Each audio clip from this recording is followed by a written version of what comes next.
اور یہ پیرامڈز کا امریکہ سے کیا تعلق؟ پیرامڈز تو مصر میں ہے نہیں، لیکن پیرامڈز سے وابستہ ہے یہودیوں کی تاریخ۔ پیرامڈز کی تعمیر کے اندر انہیں بیگار کے طور پر استعمال کیا گیا تھا، ان کے ہزاروں آدمی دفن ہوئے، کچلے گئے چٹانوں کے نیچے۔ جب چٹان کو گرتی تھی رسے سے کھینچ رہے ہیں، اوپر لے جا رہے ہیں، جو گر گئے تو کیا ہوگا نیچے، آپ سوچ لیجیے۔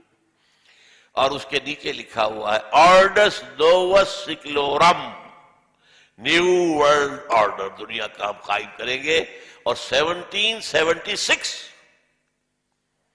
جو امریکہ کی آزادی کا سن ہے، 1776 وہی نیچے لکھا ہوا ہے۔ تو یہ اصل میں نشہ جو ہے چڑھا ہے، جبکہ جو صدام کی فوجوں کا قیمہ کیا انہوں نے، آپ کو معلوم ہے کویت سے واپس جانے والی فوجیں جس طرح ختم کی گئی۔ نمبر 2، اس کے بعد یو ایس ایس آر زمین پر آ گیا، اب وہ نشہ 2 آتشا ہو گیا، شسا۔ Now we are the sole supreme power on earth. اب یہ بائی پولر دنیا نہیں رہی، it's unipolar. We are the masters of this world. چنانچہ اسی زمانے میں یہی آپ کا ماوری پور ایئر بیس، یہاں پر ایئر فورس کے آفیسرز کی آئی میٹنگ ہوئی، اور وہاں پر امریکہ کا جو چیف ہے ایئر فورس کا، وہ آیا اور اس نے تقریر کی۔ اس نے کہا، یہ آج سے کو 15 سال پہلے کی بات ہے، امریکہ اب ایک مست ہاتھی کے مانند ہے، جو سامنے آئے گا کچلا جائے گا۔ Don't dare to stand before it. یہ دھمکیاں، یہ ان کی جو ہے نمرودیت، یہ فرعونیت، یہ چھائی ہوئی ہے۔ اسی کا مظہر تھا نا، یو آر ود اس اور اگینسٹ اس۔ یہ جو جس پر کہ مشرف بیٹھ گیا ہے، ایک بتاشے کی طرح بیٹھا ہے، کیا تھا؟ یو آر ود اس اور اگینسٹ اس۔ اور یہ بائبل کے الفاظ ہیں اصل میں۔ یہ معاملہ اللہ کا ہے، یا اللہ کا ہے بندہ اور یا پھر دوسروں کا بندہ ہے۔ اللہ کا بندہ ہے تو دوسروں کا نہیں ہوگا، اور دوسروں کا ہے تو اللہ کا نہیں ہے، چاہے کہتا پھرے وہ منافق ہے۔ جب دوسروں کی بندگی اختیار کی ہے تو پھر اگر وہ کہتا ہے اپنے آپ کو مسلمان تو منافق ہے۔ یا اللہ کے بندے ہو یا لوگوں کے بندے بنو۔ وہ جسے اقبال کہتا ہے، یہ ایک سجدہ جسے تو گراں سمجھتا ہے، 1000 سجدوں سے دیتا ہے آدمی کو نجات۔ اگر اللہ کی بندگی کرو، اللہ کے سجدے میں گر جاؤ واقعتاً، صرف ظاہری نہ ہو، تو واقعہ 1000 سجدوں سے بچ جاؤ گے، ورنہ قدم قدم پر سجدے کرنے پڑیں گے۔ بہرحال ان 2 چیزوں کی وجہ سے ان کے ہاں، اب ذرا نوٹ کیجئے، چند منٹ میں زیادہ لے لوں گا آپ کے، اگرچہ میرا مضمون تو بہت لمبا ہے، وہ تو پورا ہونے کا سوال نہیں ہے، لیکن کچھ باتیں اہم تر ہیں، وہ چاہتا ہوں کہ آ جائیں۔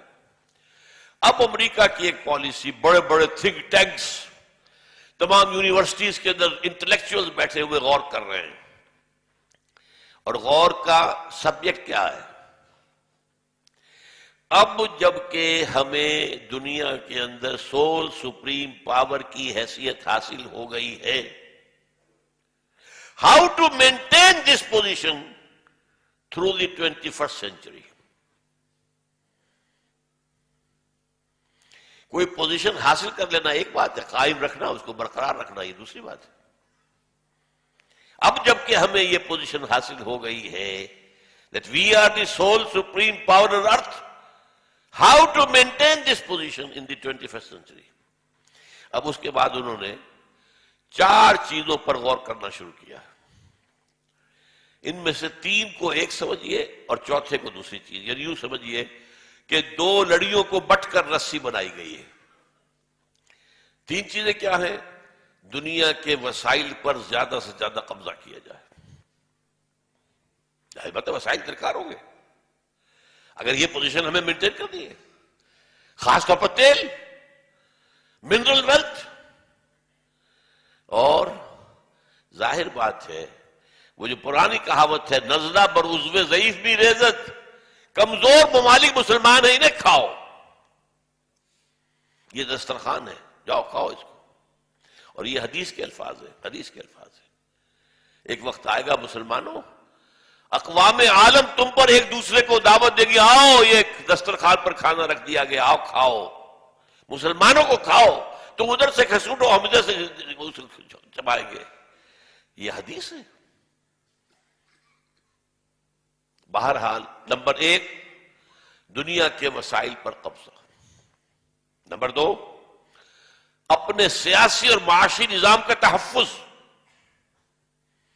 یہ ہمارا political system liberal democracy based on human sovereignty, اور ہمارا economic system capitalism, market economy, banking اور سود پر مبنی اور جوئے پر مبنی. اس کی حفاظت کرو. نمبر 3، دنیا میں کہیں کسی بدے مقابل نظام کو مت کھڑے ہونے دو، سر اٹھائے کچل دو. نپ دی ایول ان دی بٹ. خاص طور پر اسلام کا خطرہ ہے، کہیں اسلام نہ ابھر جائے. جو اقبال نے 1935 میں بات کہی تھی، ابلیس کی مجلس شورا میں ابلیس کا ایک جملہ جو ہے اقبال نے جو ادا کروایا ہے وہ کیا ہے کہ ہے اگر کوئی خطر مجھ کو تو اس امت سے ہے. مجھے نہ اشتراکیوں سے کوئی اندیشہ ہے، نہ جمہوریت والوں سے اندیشہ ہے، نہ فاشسٹوں سے اندیشہ ہے اگر کوئی خطر مجھ کو تو اس امت سے ہے. اس کی خاکستر میں ہے اب تک شرار آرزو. لیکن میں لمبی نظم اب نہیں پڑھ سکتا، آخری شعر سنا رہا ہوں. عصر حاضر کے تقاضاؤں سے ہے لیکن یہ خوف ہو نہ جائے آشکارا شرع پیغمبر، کہیں محمد کی شریعت دنیا کے سامنے نہ آ جائے، محمد کا نظام نہ آ جائے صلی اللہ علیہ وسلم. ظاہر بات ہے میں نے جو تانے بانے سکھائے ہیں لوگوں کو، یہ اشتراکی نظام اور یہ فلانا نظام، یہ فاشسٹ نظام، یہ نیشنلزم اور یہ جو ہے یہ ساری چیزیں دنیا کے اندر سیکولرزم اور سیکولرزم بجائے اللہ کی حاکمیت کے انسانی حاکمیت، یہ سب یہ تو تارو پود بکھر جائے گا اگر کہیں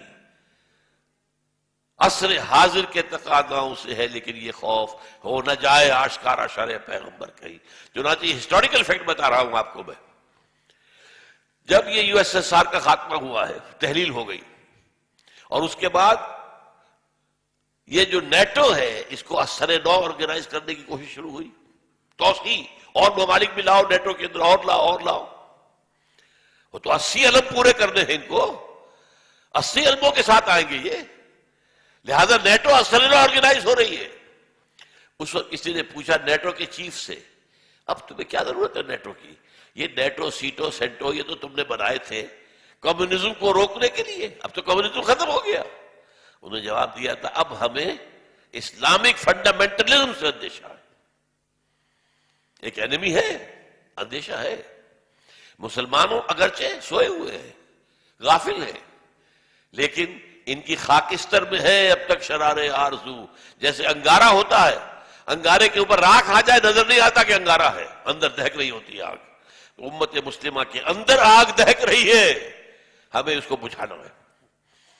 عصر حاضر کے تقاضاؤں سے ہے لیکن یہ خوف ہو نہ جائے آشکارا شرع پیغمبر کہیں.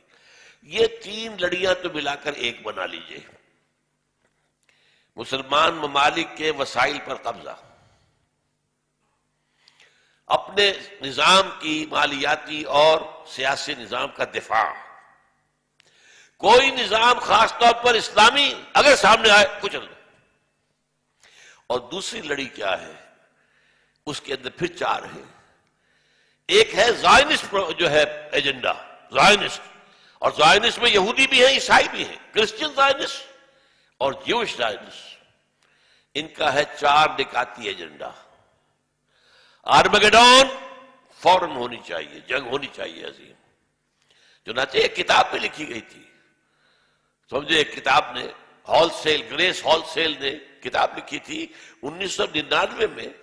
باقاعدہ امریکہ کی جنوبی ریاست سے، ڈینور سے ایک گروپ جا کر وہاں پر انہوں نے مسجد اقصیٰ کے نیچے اسرائیل کے اندر سرنگیں کھود کر اڑانے کا پروگرام بنا لیا تھا مسجد اقصیٰ کو 1999 میں. وہ سمجھتے ہیں کہ مسجد اقصیٰ کو اڑائیں گے تو بڑی جنگ ہوگی، تب مسلمان کھڑا ہوگا. مسلمان کا جوش جو ہے وہ خاص طور پر نوجوانوں کا. لہذا ان کے 4 نکاتی پروپیگنڈے میں پہلی بات کیا ہے؟ آرمگیڈون. اور آرمگیڈون کے نتیجے میں گریٹر اسرائیل قائم ہو جائے، اور جیسا کہ میں نے آپ کو بتایا وہ ہو جائے گا. مڈل ایسٹ کی اس جنگ کے اندر مسلمانوں کو بہت نقصان ہوگا، بہت نقصان ہوگا. بلکہ جو اس میں اندیشہ جو ہے کہ کتنی اموات ہوں گی وہ تو حدیث رہ گئی میری بیچ میں. حضور نے اس جنگ کے اندر جو نقصان ہوگا مسلمانوں کا اس کو 2 طرح سے بیان کیا ہے. حتی ان الطائر لا یمر بجنباتہم فلا یخل